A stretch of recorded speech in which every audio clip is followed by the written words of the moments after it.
Welcome to Healing Inspirations. So today we're going to take a look at the jet stream encircling the Earth.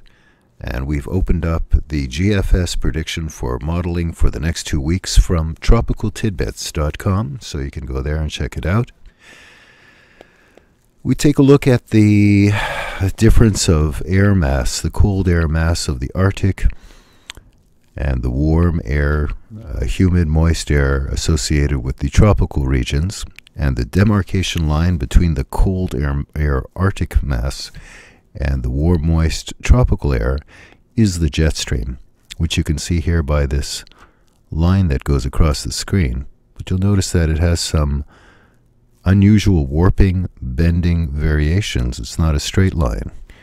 So what is happening with regards to our weather is when the Arctic region up here becomes warmer due to warmer ocean currents and warmer air from increased CO2, gas trapping heat in the atmosphere, the additional warmth creates less of a temperature difference between the frigid cold that it should be and the equator, meaning that the cold is less or the temperature is warmer, so there's less temperature difference between the North Pole and the equator, and the South Pole as well, by the way.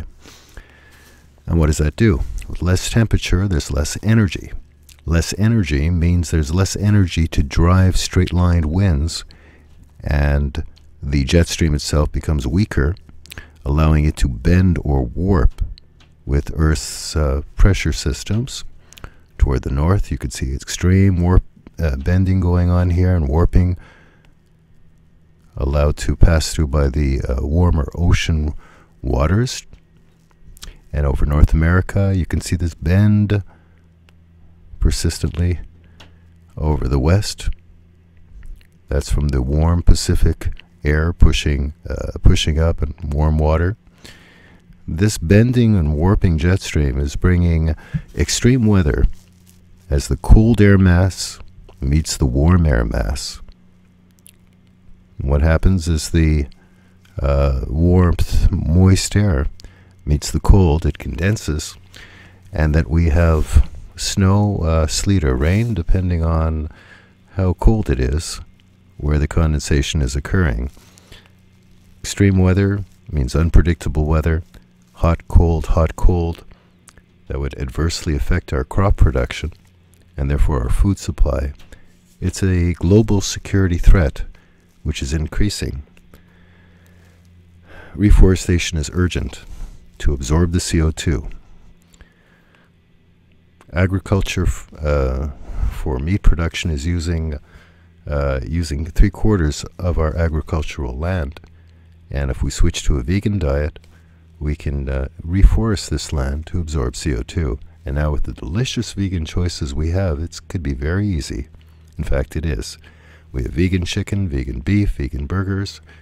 We need trees to save the species, to absorb CO2, to save the Arctic from melting down, to keep the methane in the ground.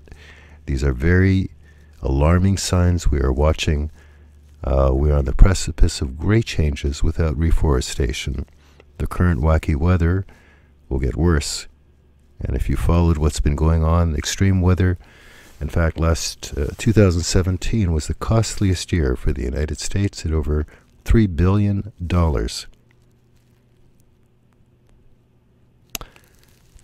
It's time to get going, folks. Let's reforest. More healing inspirations on their way.